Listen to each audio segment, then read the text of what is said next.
Alright guys, so in this lab we're going to learn how to make our own remote control car using an XB, level shifter, Arduino, and a motor controller. So to start things out, we're going to go over the basic electrical connections that you need to do on the car itself. We'll talk separately about the controllers that we'll use, either using MATLAB or an inertial measurement unit using an IMU as your controller.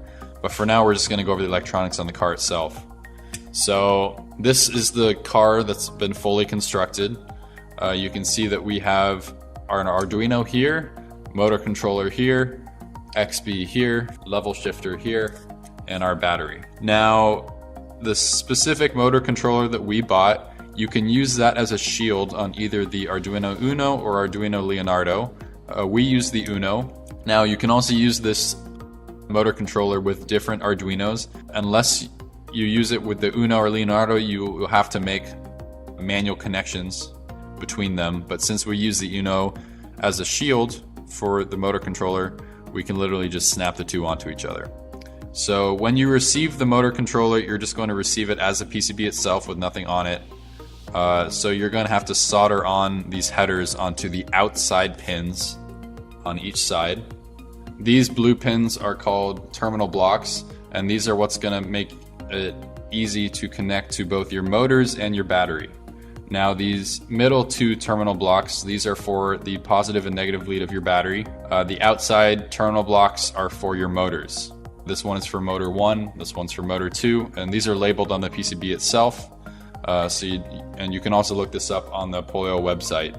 They have very detailed descriptions on which pins are for which motors. In addition, you'll need to use the shorting block that comes with the motor controller. The reason we're using that is because we're actually powering the Arduino directly from the battery that's in turn powering our motors. If you were not to use this shorting block, you would need to have an external power supply for the Arduino. We chose to power them from the same battery, so that's why we're using it. As I said before, we are using the XB and the level shifter, and so there are some connections that need to be made between both of them and the Arduino. Those specific pin connections you can find in the PDF, the link to the PDF that's provided in the video description. Those will go over exactly which pins on the Arduino will need to be connected to which pins on the XB and the level shifter.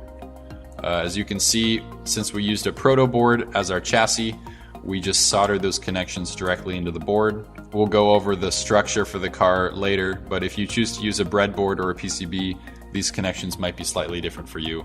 We used a 7.4 lithium-ion battery, again connected to the middle terminal pins on the motor controller. We also soldered in a switch onto the positive lead of the battery, and that just allows us to turn the car on and off very easily. When you actually get the car up and running, there are status LEDs for each motor on each side, so you'll be able to see whether it's red or green which way the motor is turning. That also depends on which way you solder in your wires, or you place your wires onto the terminal blocks. It doesn't actually matter which way you wire them polarity-wise. You just may have to adjust your code based on which direction your motor is facing, which wire you put in which terminal block, etc. We're going to start talking about the chassis. We're going to build our chassis out of a regular proto board. This is going to make our electrical connections very easy since we can just solder directly onto the board itself. And the board is sturdy enough that we can also connect our motors and wheels directly onto the proto board. So as you can see, we've mounted our Arduino Uno and motor controller right in the middle here of the proto board, and we've soldered headers onto it onto the other side. At the base of the proto board, you can see that we have our XB mounted on a breakout as well as our level shifter, and those are both also mounted on headers so that we can take those components on and off. Now we also have some holes drilled at the front and back for our motors. At the very top you can see this triangular pattern of clearance holes, and this is for our ball caster at the head of our car. Make sure these are clearance holes because there's going to be 3 fasteners that go through them, and you don't actually want to have any thread engagement through these holes because these proto boards are made out of kind of delicate material, so you might break it. We don't want to do that. At the very back you see we have a few holes along the sides, and these are for the motors, the DC motors that are going to be attached to our wheels. Here we have the motor, one of the motors that we're going to be using. Like previous labs, we're going to be using the Polio 210:1 gear ratio micro metal gear motor operating at 6 volts. We also have a 3-inch wheel that slides directly onto the 3mm shaft that comes out of the motor. We also have little plastic motor brackets, and these snap on directly onto the metal gear motor. And these just make it easier for you to fasten your motor onto the proto board that we're going to be using. So we have 2 of these in total. We also have a 1-inch ball caster, and this is just a little plastic ball that floats on a series of 3 metal bearings and allows the ball to rotate freely. And the reason why we're using one of these as our front load bearing axle instead of wheels is that it makes turning the car a little bit easier. With this, in order to turn the car, you only have to change the polarity of the back 2 wheels in order to rotate the car. You don't have to worry about wheels slipping along the surface of the ground or anything like that. This just makes the construction and operation much more easy. In addition, since we're using this ball caster and the height of the ball caster below the surface of the proto board compared to the height of the wheel, these 2 heights are different.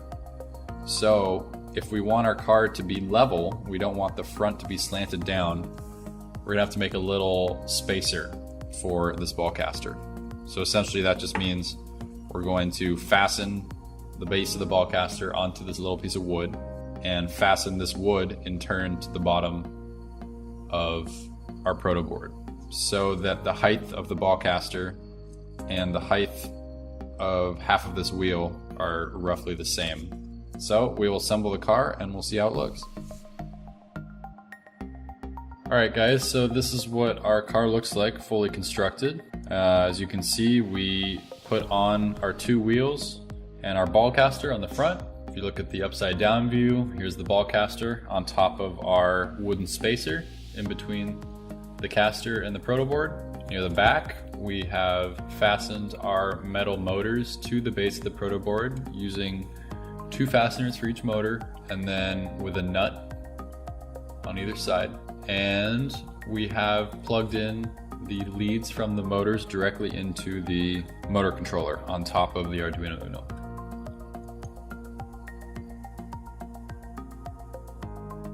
Alright guys, so we're going to quickly go over the setup for our remote control, for our remote control car. Now the electronics are pretty straightforward for this. We've provided a schematic for the pin-to-pin connections on the PDF, whose link is in the video description.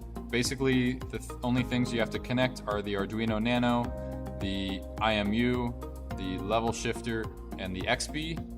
Those connections, as I said, are in the PDF. The only additions that we have other than that are we have the battery on the bottom, and I believe we're using a 7.4 volt lithium ion battery. And we've also attached a switch, and the switch goes directly onto the wires from the battery. The grounded lead from the battery goes directly to the grounded rail on the breadboard, and the positive lead from the battery goes to the switch, and then the switch goes to the VN pin on the Arduino.